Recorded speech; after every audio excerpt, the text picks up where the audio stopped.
si ma'am magtukla sa asawa niya. Kasi Okay. po, nandun po yung ikaw ang dahilan para mag-away sila at parang naipit ka sa kanilang dalawa. Okay. So, hugas kamay ka sa kanilang dalawa, bahala na ang Lord sa kanilang dalawa, maghulihan sila.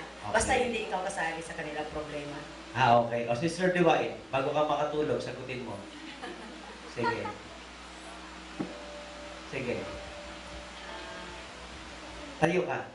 Nakatayo ka na ba yan? Nakatayo na po sa Sige, tayo ka. Anong sagot mo? Siguro po pa sa mahirap yun, pero kung talagang ang katotohanan ng harap ang iyong papaglaban, di sabihin mo na lang po yung totoo. Kahit na wala ka ng trabaho. Opo.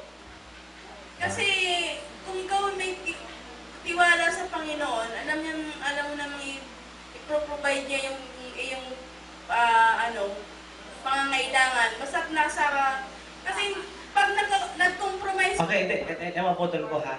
We are not here to hit anybody. But we are here just to give our own opinion. At ang opinion natin yan ay siyempre ang final authority natin yung Bible.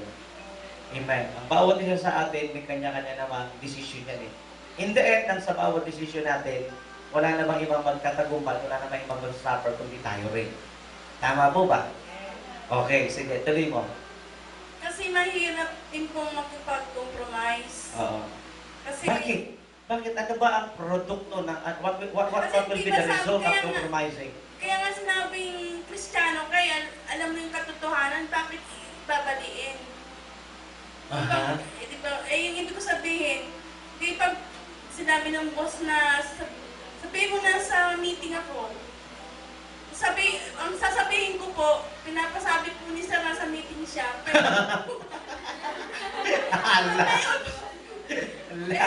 mag-away na ang sa akin ng pastor, basta sinabi ko yung totoo, kasi pag may peace of mind ka, kahit paano dumating sa yung problema, makakaya mo kaysa Pag nagsinungaling ka, mawawala ka ng peace of mind. So yun ang ayaw mo. Yun ang ayaw. Kasi mahirap ka kalaban basta pag wala kang peace of mind.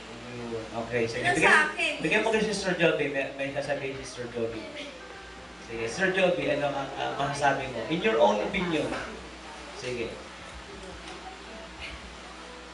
Sa akin pong opinion, siguro, sila na lang dalawang bahalang mag-usap. Kasi boss ko siya eh. Siya yung nagpapaswerte sa akin. Wala naman akong karapatan na mag-ganun sa kanya. So sasabihin mo na nasa meeting talaga siya. Kung ano po yung sinabi niya sa akin, yun po ang sasabihin ko. Okay. Masunurin sa boss. Okay, sige. Oh, ibigay natin mikropono rito sa dalawang Christy. Sige, tingnan natin. Kung kanino naman ito masunurin ito mga to. Sige.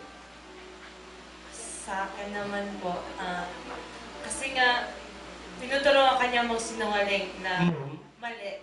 Mali. Siguro sabihin ko sa kanya na, ayoko magsinungaling, siya na lang ang umarap sa asawa niya. Eh kung paalisin ka niya, Bahala na kasi naninindigan ka sa tama eh. Tama. Ayaw mo magsinungaling, mali yun eh. Diba? okay. Parang, Paano?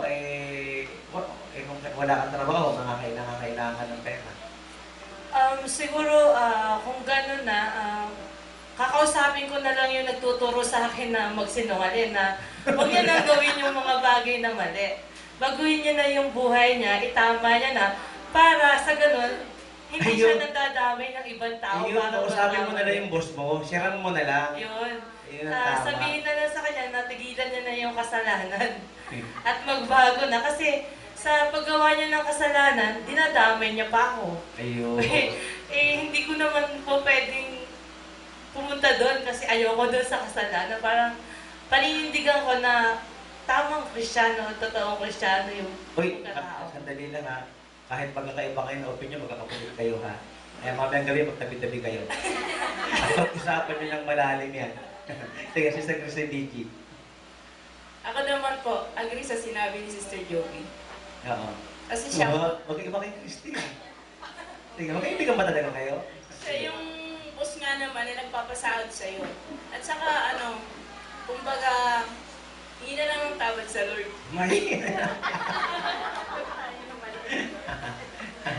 Yan. Ano ang masasabi natin dyan? May mga opinion ng bawal sa tama, pero still, the Bible is the final authority. Kung ano yung sinasabi ng Biblia, dapat doon tayo. Hindi sa sinasabi ng boss mo, hindi sa sinasabi ng asawa ni boss mo, hindi yung sa kagustuhan mo, kundi ano ba talaga ang sinasabi ng Biblia. Tama bang magsinungaling o hindi? Depende. Huling-huling, sinungaling ka sa nanay mo ha. Sinasabi mo may pasok, wala namang pasok. Hindi, yun na. Nakikinig na ba tayo? So, ganito yan.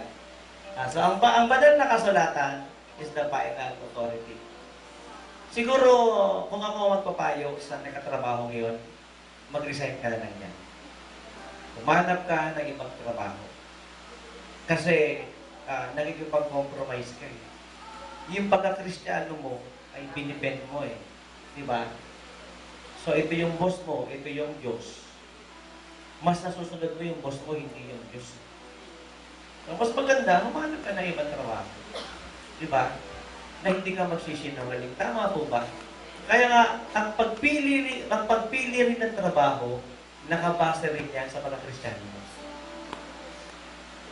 Dapat ang trabaho mo, listen very carefully, dapat pag nagtrabaho ka, dapat ang trabaho mo, dapat hindi i-compromise ang pagiging Kristiyano. Kagaya ni Sister Neva, di ba? Binili nila yung tindahan. May alak, may sigarilyo.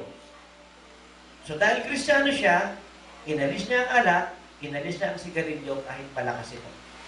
Nakikinig pa ba tayo? So pag Kristiyano ka, dapat ang tinda mo, hindi siya, di ba? Hindi pornographic, hindi violente, hindi nakakasira ng katawan ng tao. Ganun yun eh. So dapat ang trabaho mo, hanap ka ng mga isang trabaho, di ba? Ang trabaho mo, gumagawa kayo ng sigarilyo. Dapat hanap ka ng iba, tama? Ang trabaho mo, nagtitimpla kayo ng alak. Dapat hanap ka ng ibang trabaho. Diba? Ang trabaho mo, waitress ka, nag-serve ka ng alak sa mga kliyente mo. Dapat hanap ka ng ibang trabaho. Amen? Mag-pray ka, naniniwala ako, didinggin ka ng Diyos, bibigyan ka ng magandang trabaho. Di ba? Sabi nga ni Sir Divine eh, wala kang peace of mind eh. So, gusto ba ng Diyos yun? So, aalisin ka ng Diyos dyan, bibigyan ka ng magandang trabaho. Agree ba kayo ron? Amen. Alakpakan natin si Lord. Amen yun. Ngayon, binigyan ka ng trabaho, may pasok ng Sunday. Tatanggapin mo ba yun, Mr. Elma? Bigyan mo nga ng microphone, Mr. Elma. Kanyari nag-apply ka, may pasok ng Sunday. So, tatanggapin mo ba yung trabaho o hindi? Hindi po. Bakit? Isipin ko hindi para sa akin yung trabaho. Kasi pag nag-apply ako ng trabaho, isa sa mga sign is walang dapat pasok ng Sunday. Ayun! Wow, nice! Hindi na ako magkatanong pa ng iba, baka kami sumagot pa ng mali eh. Tama na yun! Ayoko na magtawag, pasensya na. Bias eh. Hindi, tama nga naman yun, di ba? Napakaganda na sinabi ni Sir Elma. Na-bless ako na. Pag ako nag-apply ng trabaho, isang senyales na hindi yun ang trabaho para sa akin na may pasok ng Sunday.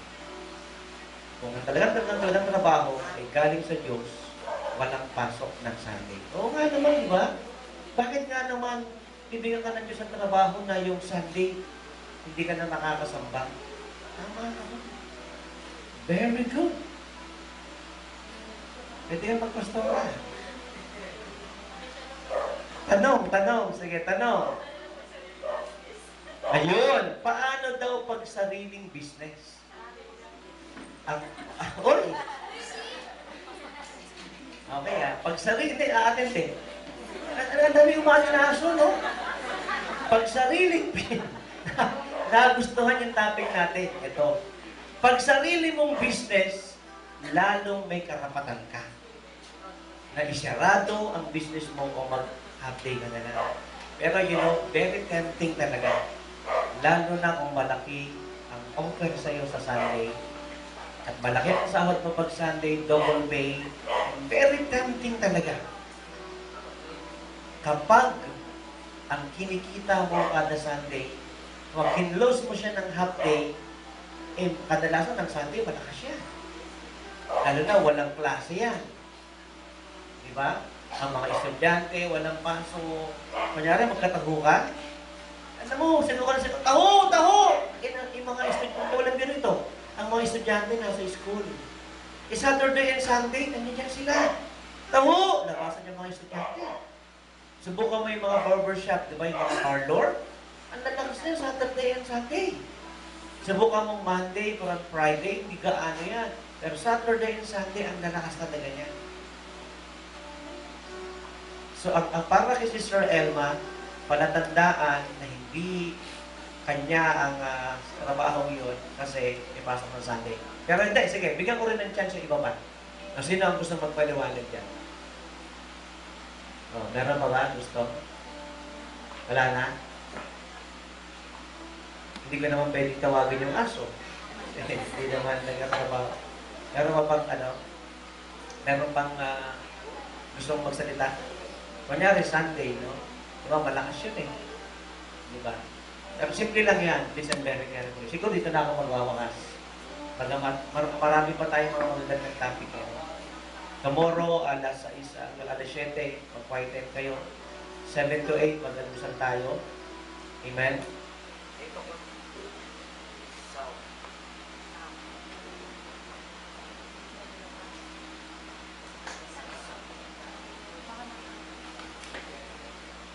Sound. Okay, yan. Nabunggulang nung nakabuko.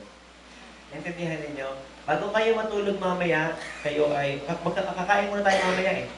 Kain tayo, tapos, habang nagkakainan siguro, mag-share na kayo, no? Kwentuhan kayo, no? Huwag na kayo dun masyado sa mga kamag-anak nyo, kayo, yung very close sa inyo, hindi masyado. Sa iba kayo, kaya siguro dyan na lang sa mga kwarto ninyo. Sana nga, mas maganda, hindi magkakamag-anak, mas maganda para may magandang bonding, may closest talaga. Ito yun. Sharean kayo, tapos mag-prayer meeting kayo bago matulog. 6 to 7 ng umaga, mag-quiet time kayo dyan. O kahit 5 o'clock, mag-quiet time kayo dyan, di ba? Mag-pray kayo. Personal, ang tawag nun is personal devotion or quiet time. Tapos around 7 to 8, mag-aalmusal tayo. Okay? And 8 o'clock, dito na kayo.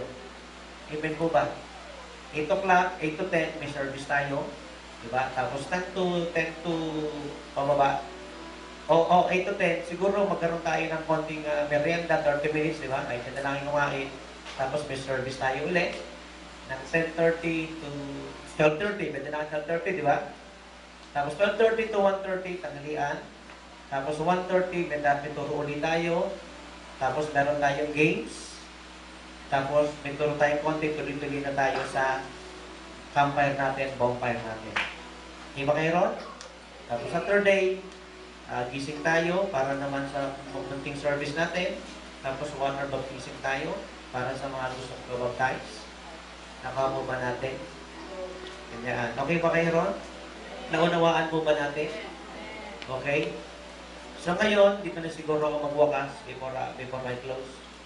Buksan natin sa aklat ng Exodus chapter 20. Buksan natin siya. Yung mga iba pa, next ko na siguro si Sherian na share. Salamat ha. Salamat sa pag-alalay mo, pag-suporta mo.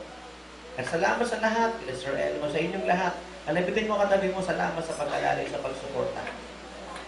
Yan.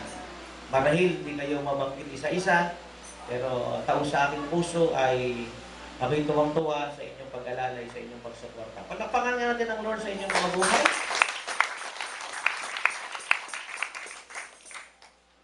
Alam mo, habang hinahanap natin itong Exodus chapter 20 na ito, alam mo si Nanay Cora Fabrica, yung kanyang anak, Christian, at kaya lang taga-ibang church.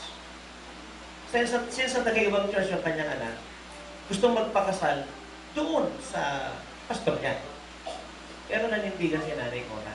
Ang sabi ni Nanay Cora, pag may asawa ka na, yung kapangyarihan ko sa'yo, yung authority ko sa'yo, nag-lesson na yan eh.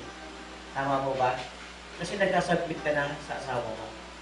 Kaya sa pagpapakasal mo, hindi ikaw ang masusunod, ako ang masusunod. Ang pastor ko ang magkakasal sa inyo. So ako ang nagkasal sa anak ni Nanay Nora. Amen po ba?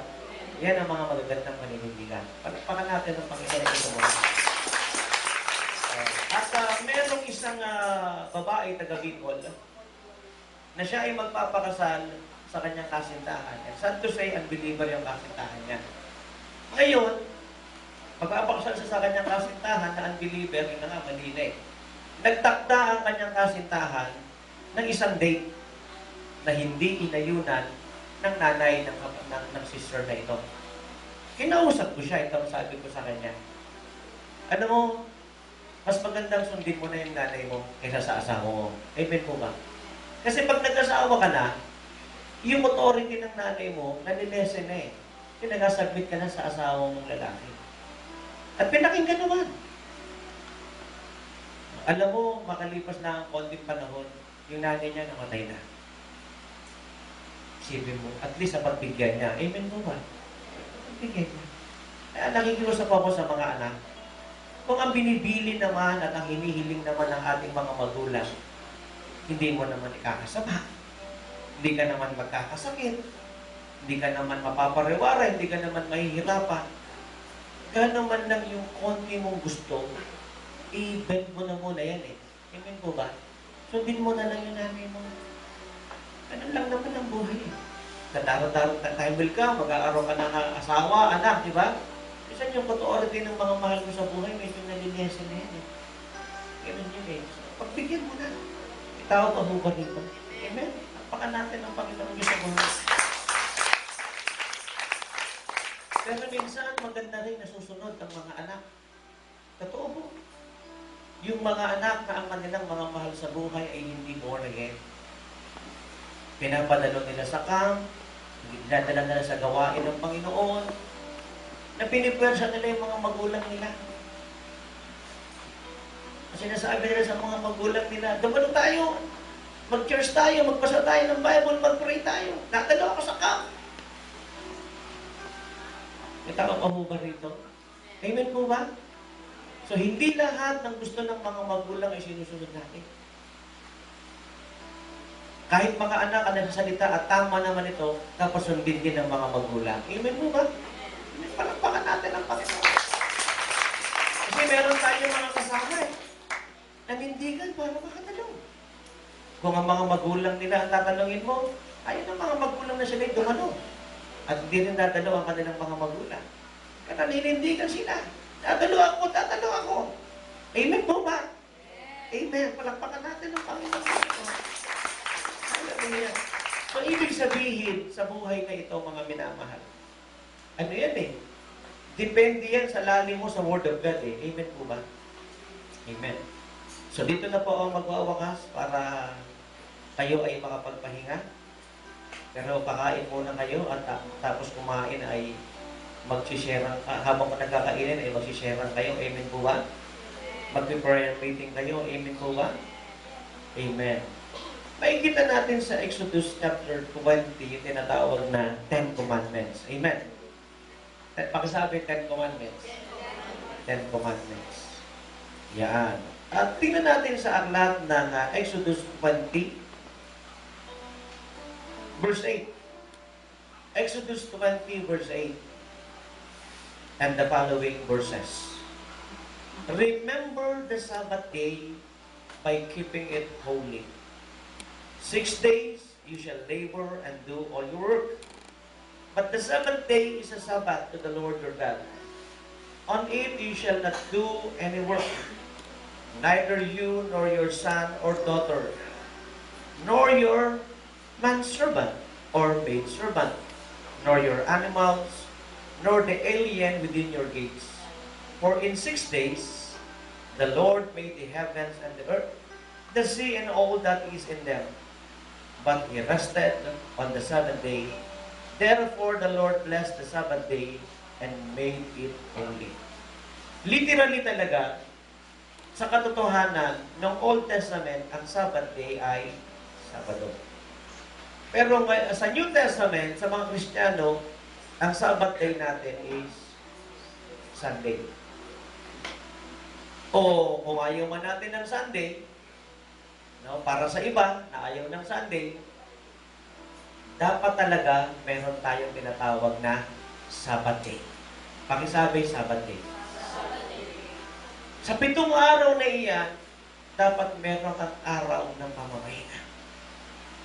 Mamamahinga ka sa lahat ng ginagawa mo upang magbigay ng oras sa pagsamba sa Diyos. Alam mo ba, yung walang tigil ng kaiisip,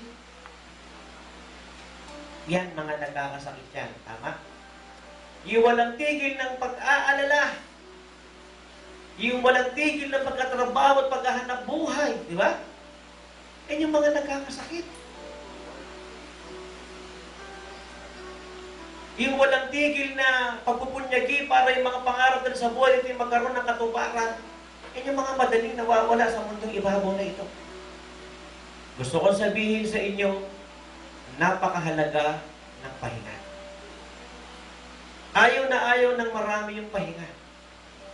Dapat magpahinga ka sa lahat ng gawain para bigyan mo ng oras ang pagsamba sa Diyos. Amen mo ba? Meron ka dapat na oras para mag-pray. Amen? Meron kang oras dapat na magbasa ng Bible. Dapat ganun. At meron ka dapat oras na tinitigil mo yung sarili mo sa marami mong iniisip. Marami mong pinag-aalala at marami mong pinag-aabalahan. At kung magkaminsan yung sarili natin, alam mo, parang makina rin yan di ba? Na kinakailangan mo rin ipagpahinga. Nakikinig pa ho ba tayo? Dahil itong camp meeting na ito, I pray ito po ay rest day ninyo. Kung nandito kayo at lumilipad ang puso't isip ninyo sa ibang lugar, hindi kayo nakarest. Dapat nandito ang puso't isip ninyo. Amen? Para makarest ka. Napakaganda ng mga ganito. Kung makapag-rest tayo, tama yung sinabi ni Sister Christy M. kanina. Kapayapaan ng kaisipan, katahimikan ng kaisipan. Alam mo kung magkaminsan, sabi nga, pag malaki na yung kinikita mo, titigil ka ng isang araw, kahit oras lang o minuto lang Hindi mo magawa nangihinayang ka Amen? Nangihinayang ka. Pero dapat hindi mo pang hinayangan yan. Dahil pag hindi ka tumigil ng sobrang trabaho, sobrang pag-aalala, sobrang pag-inom ng alak, ang pag-inom ng alak nagsisimula yung sa konti, sobrang paninigarilyo. At ang paninigarilyo ay nagsisimula sa konti. Tama? Saan ba nagsisimula ang paninigarilyo? Di ba pa konti-konti? Bandang uli, chain smoker ka na. Nakakakita ka ng mga tao, tuwing kaharap mo, tuwing kausap mo, laging may sigarilyo. Totoo. Hindi na mabuhay ng walang sigarilyo.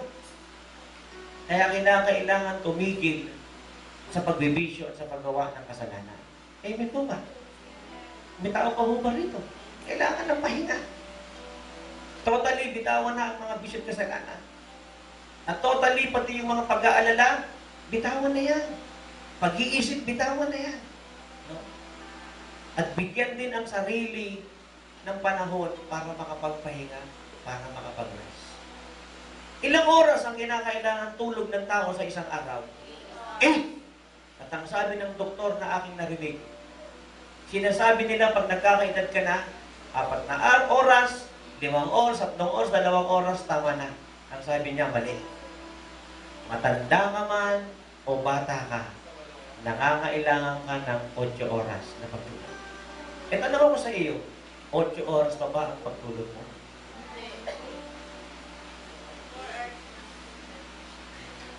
Ocho oras na ba? 8 oras pa ba? Baka babawiin mo na lang sa vitamins, babawiin mo na sa ganyan, babawiin sa ganito. Yung 8 oras na pagtulog, hindi mo na nagkakawa. Aanihin mo yan isang araw. Aanihin mo yan. Mga kapatid, masyadong malawak yung salitang pahinga. Iiwan ko sa inyo ang mensaheng ito, yung pahinga. Magpahinga tayo sa kasalanan at huwag nang balikan ng kasalanan. Nakikinig pa ho ba tayo? Sabi nila, alam mo, lahat na iwanan ko eh. Isa na lang talaga hindi ko maiwanan, paninigarilyo.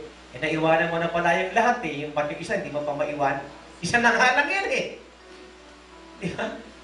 Isa na nga lang yan eh. Naiwan mo na nga yung marami. Isa na lang, hindi mo pa maiwan. Iwanan mo na rin yung paninigarilyo. Ay, yung paninigarilyo, masama sa pisikal mong katawan yan. At masama sa pisikal na katawan ng maraming taong nakakahinga niyan. Nakikinig pa ho ba tayo? Ang totoo nga, mas mahirap yung mga hindi ka naman naninigarilyo tapos nadadamay ka sa sakit. Di ba? Hindi ka naman naninigarilyo tapos naapektuhan ka sa naninigarilyo. Di ba? Unfair yun, tama? Unfair yun.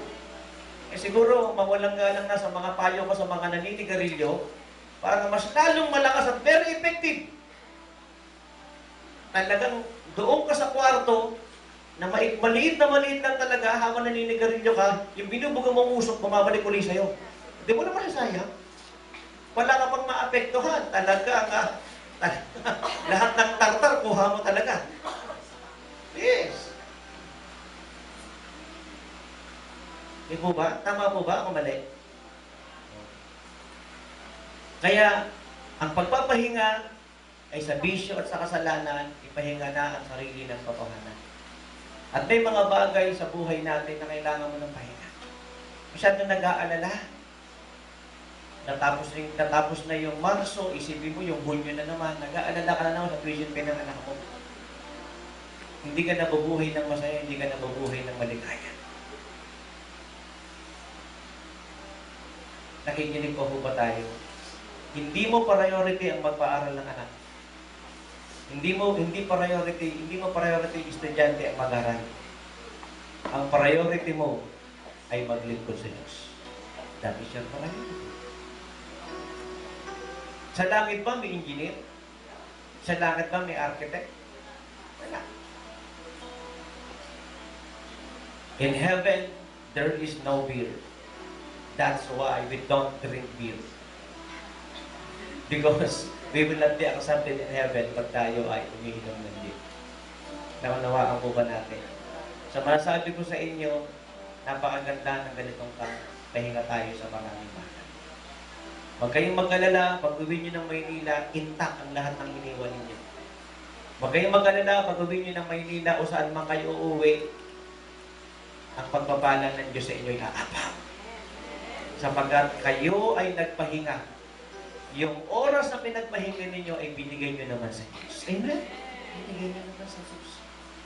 Nagbigay kayo ng oras para sa Panginoon. Actually, yung Exodus 20 na yung beginning verse 8 and the following verses, ang ibig tukuyin doon, magpahinga ka naman para sa Diyos. Bigyan mo ng time ang ating Panginoon Diyos. Pag nagbigay ka ng oras para sa Diyos, mga minamahal na Panginoon, ay kita mo ang biyaya ng ating Panginoon. Amen po ba? Tayong lahat ay saglit-saglit mo at umikip. Sa oras na ito, pag mag-isipin ng mga iniwanan mo, huwag kang mag-alala, huwag kang kabahan, huwag kang matakot. Pangalawa, ilagay mo ang buhay at puso ng isip mo rito. At i-ready mo pa ang sarili mo sa mga dakilang gagawin ng Diyos hanggang Saturday. Ibigay mo sa Diyos ang pag-aaral mo. Ibigay mo sa Diyos ang pag-aaral ng iyong anak. Ibigay mo sa Diyos ang buhay mo. Ibigay mo sa Diyos ang trabaho mo at negosyo. Igawin mo ng totohanan ang buhay mo sa Panginoon. Ilatag mong lahat. O ilagak mong lahat ng alalahanin mo sa Kanya. Come on. Everybody eyes closed. Ibigay mo rin ang sakit at karamdaman mo sa Kanya. Everything ibigay mo sa Kanya. Magkaroon ka ng oras sa pagbabasa ng Bible, pag-pray pa ng dalangin, paglilingkod sa Diyos. Lalo na ang pagliligtas ng halawa. Magbabahagi na salita ng Diyos sa mga hindi pa nakakilala sa ating Panginoon.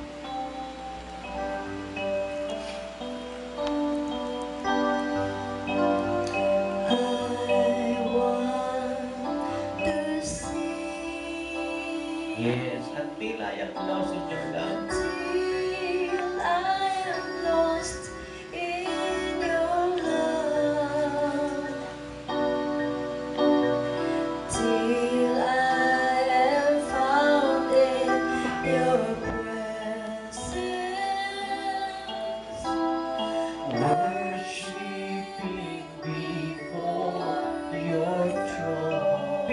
your spirit.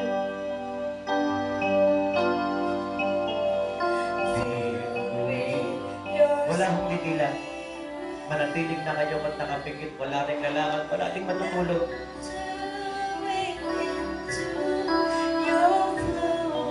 How precious this moment. How precious. Ay lahat ay tumayo. Lord, I want you to know. Ay lahat ay tumayo. Lord, I want you to know. It's you.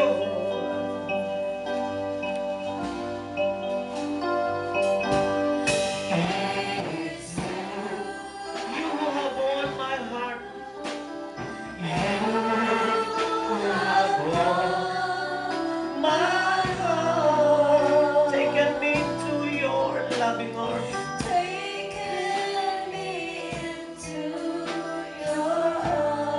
Comforting me like a friend.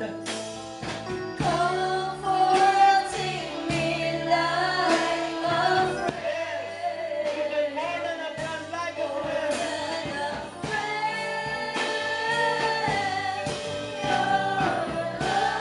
Surrounded me from the start.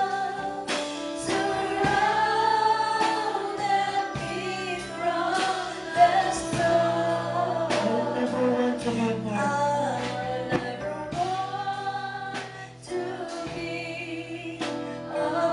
From you ever again.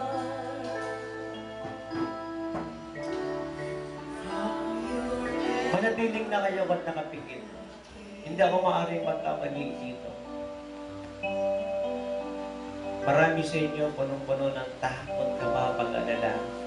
Marami sa inyo ay punong-puno ng worry. Marami sa inyo ay punong-puno ng guilt and condemnation. Marami sa inyo ay punong-puno ng restlessness sa inyong puso't isipan. Kaya sa araw at oras na ito, isurrender mo na ang iyong bisit kasalanan sa Panginoon. Sa araw at oras na ito, surrender mo na ang lahat ng takot at pag-aalala mo sa Panginoon. Lahat ng kaba mo. At sa oras na ito, ibigay mo na ng lubos ang pagtitiwala mo sa Panginoon para lubos ka ng makasunod ng katotohanan sa ating Panginoon. Gusto ng Diyos na paggamit tayo mightily effectively in this final hour. Kaya nga dinala tayo ng Diyos sa lugar na ito eh. To be used by Him mightily effectively in this final hour. Sa oras na ito, hayaan lamang natin yung organ ng tumugtog. And then, talk to God, to your God personally. And let God talk to you personally. Ang gawin mo ang kalooban ng Lord, truly there is sacrifice. At ang gawin mo ang kalooban ng Lord, it involves trust. Pag sinabi ng boss mo, may meeting ako, sabihin mo kay misis ko, may meeting ako, pero hindi naman totoo, nakikipagkita siya sa kanyang kabit, huwag kang magsisinungaling. Huwag mo sabihin na sinusunod ko lang yung boss mo. Remember, you are a Christian. And your boss is not a Christian.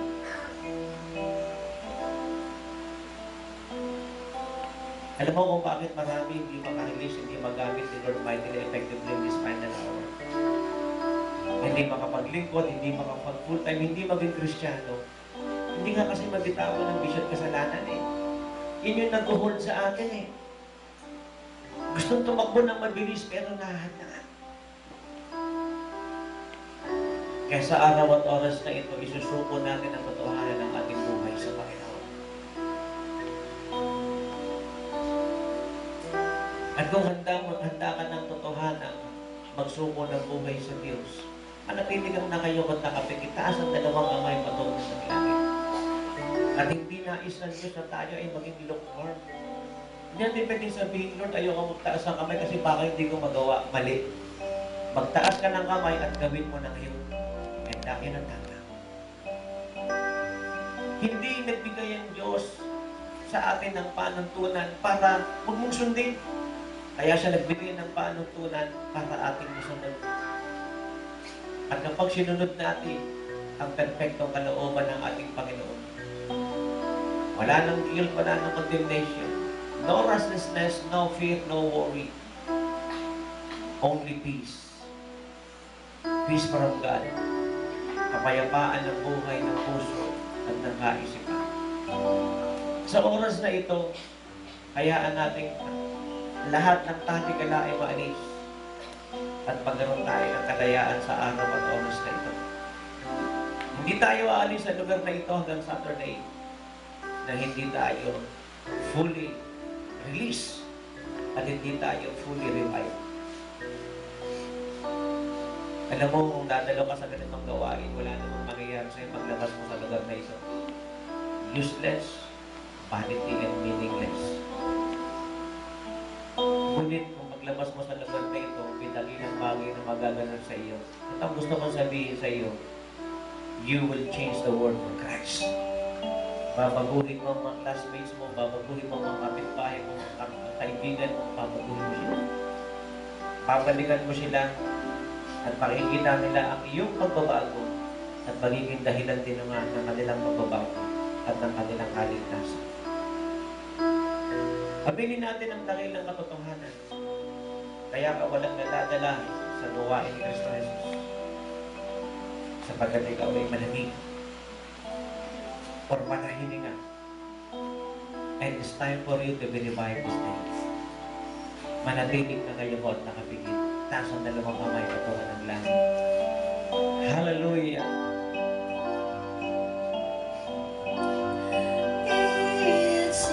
You have won my heart. Manatilig na kayo at nakapigit. You have won my heart. Taken me into your loving arms. Oh, taken me into your loving arms. Comforting me like a friend. Comforting me like a friend. Like a friend. Like a Your love surrounded me from the start. Surrounded me from the start. I'll never want to be apart Never want from you ever again. be apart. Yes, Lord. Maging lahat ng mga nakikinig at nanonood, Panginoon, sila man ay iyong panayain. Sa huling pagkakataon, be honest to yourself and be true to yourself. Do you want breakthrough? Do you want release? Do you want freedom?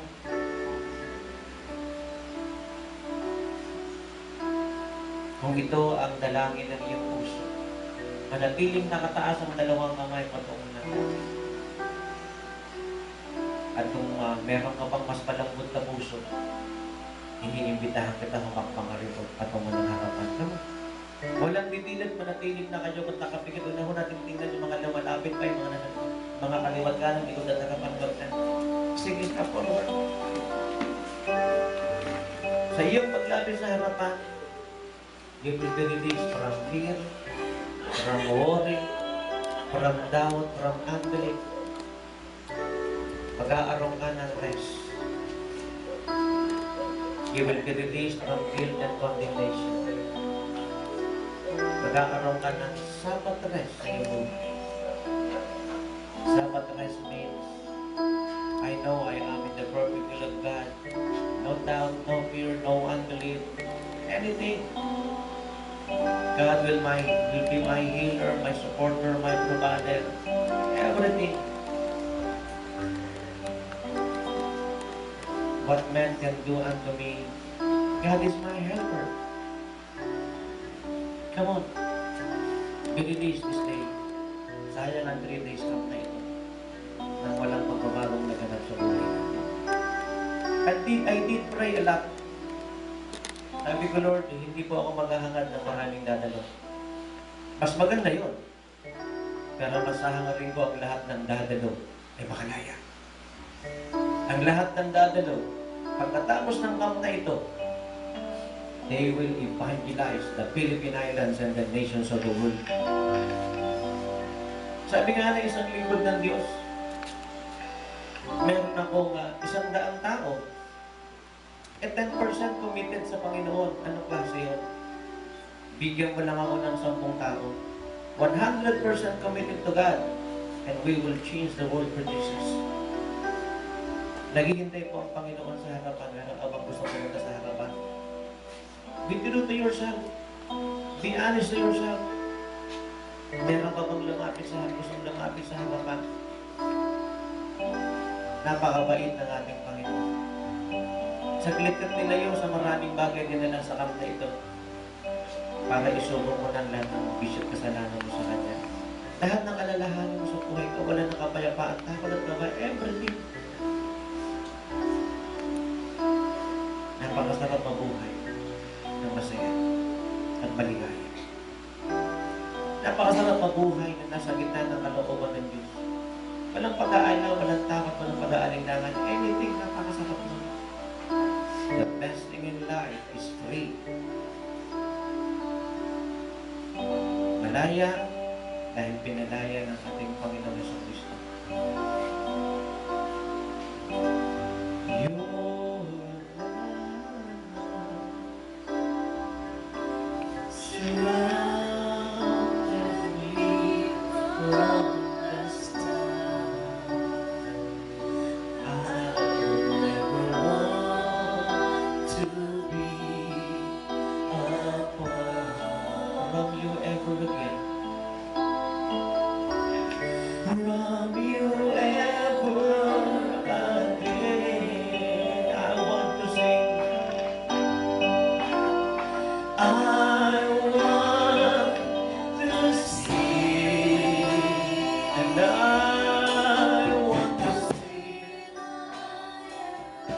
Purakyanda na Bashiribiyanda. Manatiling na kanyang at nakapigit. Hallelujah. Nakataas ang dalawang kamay. Patungan ng natin ito ng kagawad na nakukuha naman ang kaya lalagyan mo. Kaming lahat ng mga nakikinig at nanonood. Bibisitahin ka ng Diyos sa araw at oras sa ito. Ay tayo! Hindi ba tayo ang Panginoon na matapos ng mga manood, matapos ng makinig ay walang nangyari? Hindi ba tayo ang Panginoon na tumalo ka sa kamp ng walang nangyari? God will visit you this day. Ay tayo!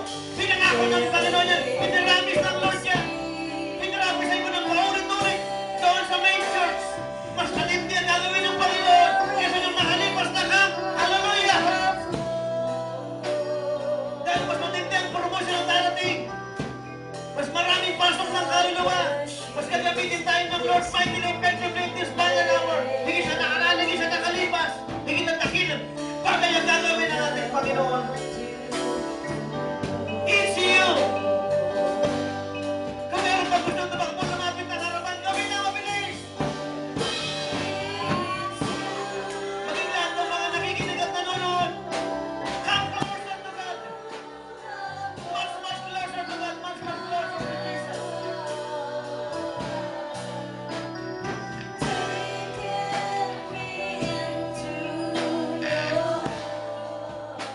Yes! Let the power of your Lord this day! More than a friend!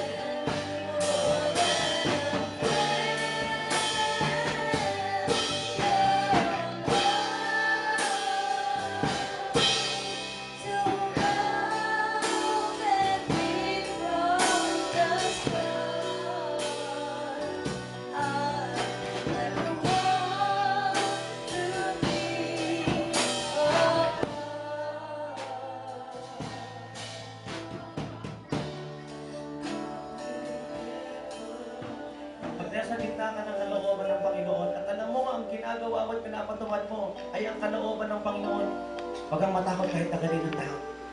Hindi ang kamatahin ng buong katakutan. Hindi anumang pagsubok, laban ng buhay, persecution, anumang sasabihin nila, huwag mong katakutan. Hindi ang kahirapan, huwag mong katakutan.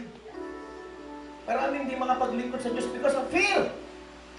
Na maghirap, hindi makapag-aral, hindi makapag-aral ang mga anak. Useless. Ang ating priority makaganap na kalooban ng Panginoon. Many are living in a compromising life. Hindi makarelease ng totohanan. Because of it. At gusto kong sabihin sa iyo, you will be released this day.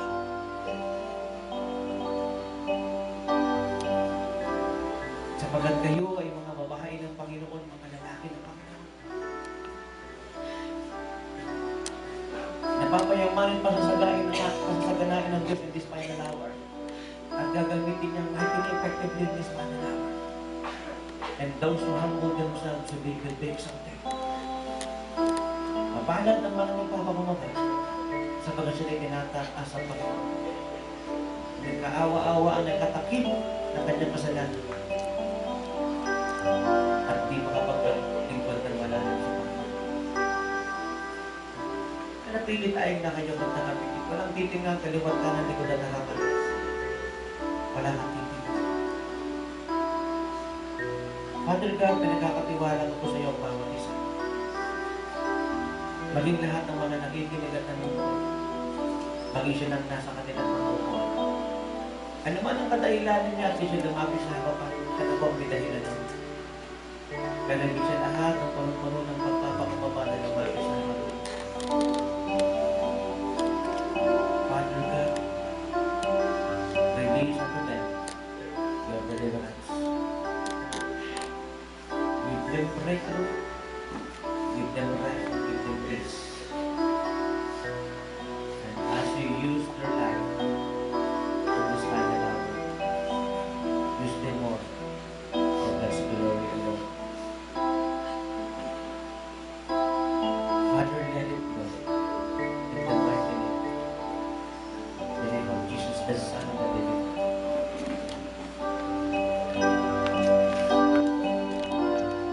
Your love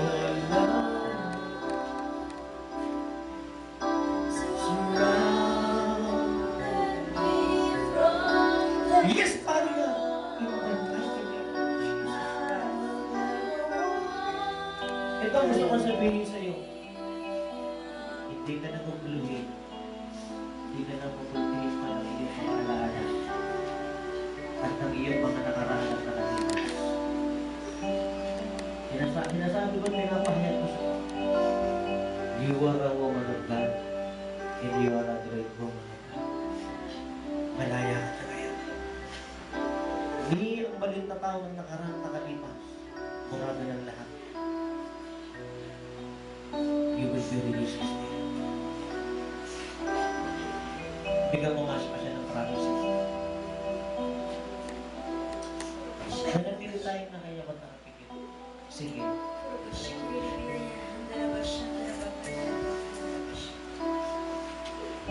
Tunay nga binago ko na ang iyong buhay. Yes. Sabi ng Panginoon. Yes. Ginagawa kitang maputi sa aking harapan, Yes. sabi ng Diyos na buhay. Inaalis ko ang lahat ng hindi naging tama at itinatama ito at inalagay ka sa mas matubig na landas na iyong tinatahak sa mga oras na ito. Yes. Kaya hayaan mong hubugin pa kita ang sabi ng Panginoon. Sapagkat tinatawag kita upang magturo, tinatawag kita upang pangunahan ng maraming tao, ang maraming kaluluwa. Sapagkat sa buhay mo makikita nila ang pagbabagong nangyari na ganap sa iyo, Thank you, na Lord. siyang magbabago rin naman sa kanilang mga buhay. Aahunin mo sila sa pagkakasala, aahunin mo sila sa kahirapan, ang sabi ng Panginoon. At ikaw ang gagamitin ko sa kanilang mga buhay. Kaya ngayon pa lamang, huhubugin kita sa mas malalim kong kaparaanan, ang sabi ng Panginoon. Ihanda mo ang iyong sarili at magpakatatag ka, ang sabi ng Panginoong Diyos ng buhay. At ito ang sabi sa iyo ng Panginoon, kapatid. The battle is not yours, but of God. Get ready. For the Lord is saying unto you, you will win the war. Because you are the woman of God. Thank you, Father. Let it go, Father, once again. I release, Father God, the power of the Holy Ghost.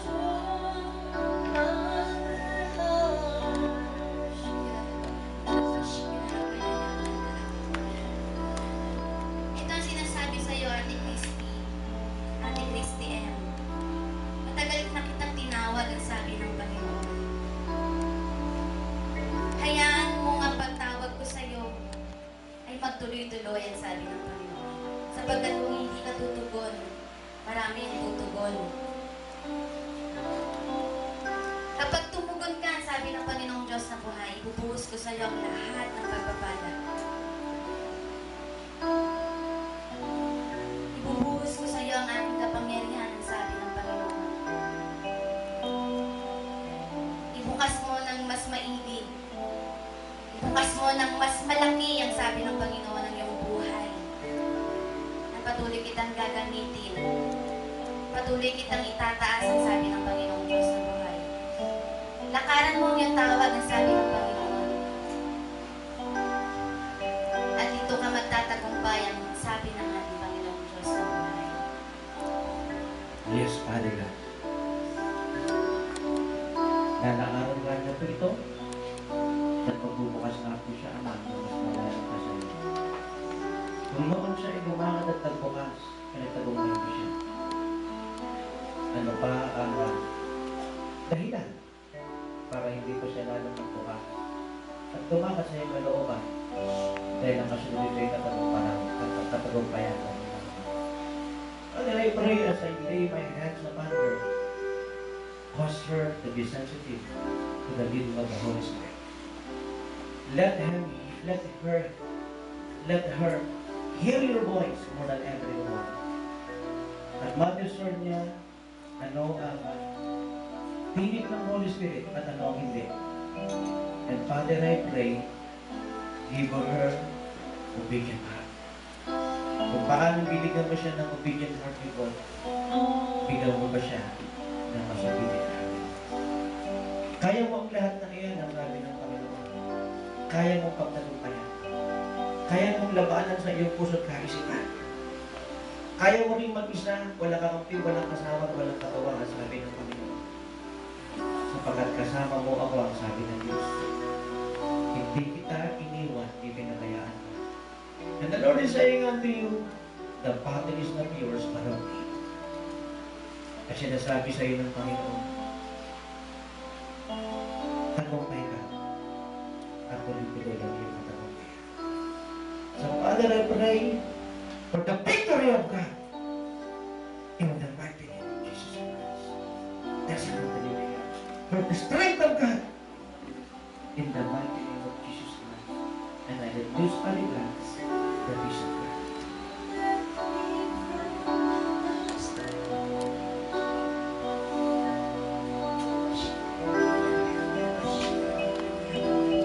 Alam ko ang laman ng iyong puso, ang sabi ng Panginoon.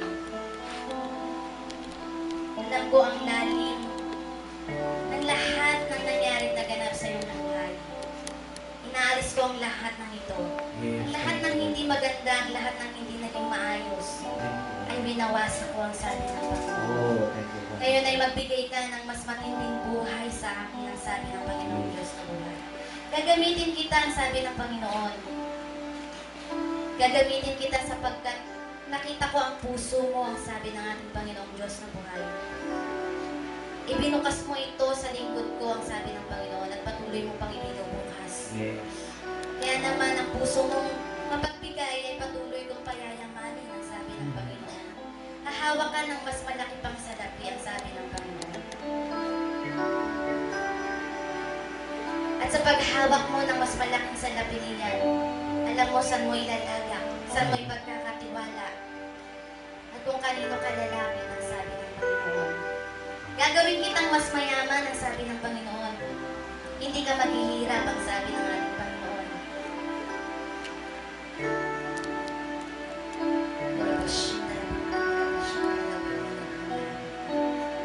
At kasabay ng pagyaman mo niyan, patuloy kitang gagamitin upang dalhin ang mas maraming kaluluwa sa aking paanan. Sa lahat ng lugar na pupuntahan mo, ibubukas mo ang iyong labi, ang sabi ng Panginoon. Mananaral ka sa kanila at ipapakita mo sa kanila ang mas mabuting landas. Ipapakita mo sa kanila ang kaligtasan na ibinigay ko sa iyong buhay at ang pagpapalang patuloy kong ibinibigay sa iyo at sa iyong pamilya, ang sabi ng Panginoon. Hallelujah. Tandaan mo, kapatid, lahat ng mga narinig mo, ng mga prophecy, ng mga nabasa mo sa Bible, at ang mga narinig mong mensahe, yan ang iyong magiging kalakasan. sa pagkatotoo ang lahat ng mga bagay na rin. Sa Father God, let the peace of God and let the strength of God be upon her. And let her multiply more and more. In the mighty name of Jesus. Thank you, Father. Thank you, Lord.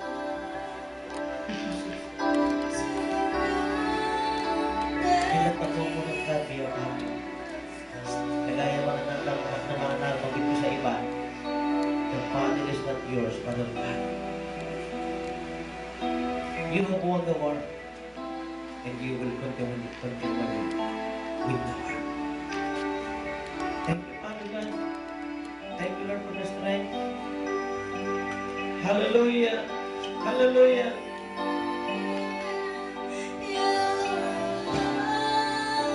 Lahat po ng mga nakikinig at nanonood, maging lahat ng mga nandito, taas ng po dalawang kamay patungan ng langit. Come on. Manatiling na kayo at nakapigit, maging lahat ng mga nakikinig at nanonood.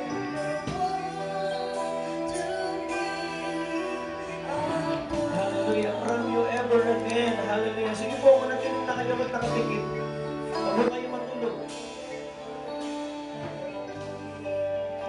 Bumigat man ang problema, bumigat man ang pagsubok, bumigat man ang laban ng buhay, bumigat man ang trabaho, bumigat man ang pananagutan, bumigat man ang inyong nasa balika, o mabigat man ang hinihingi ng Diyos para sa mabibigay mo ng buhay. Ibuon mo ito ng malalim sa puso at isip mo, sigurado ang iyong tagumpay. At magpapatuloy ang iyong katagumpayan.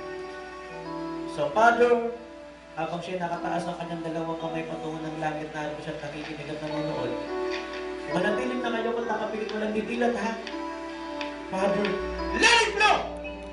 Manatiling na kayo kung nakapigit mo lang didilat, at kung hindi nakaliwat ka na likod at harapantes, concentrate. In the mighty name of Jesus Christ, the Son of the Living God. Ano ang pinapadaloy sa inyo ng Diyos sa oras na ito? Ang kalakasan ng Diyos. Ang katatagan ng Diyos.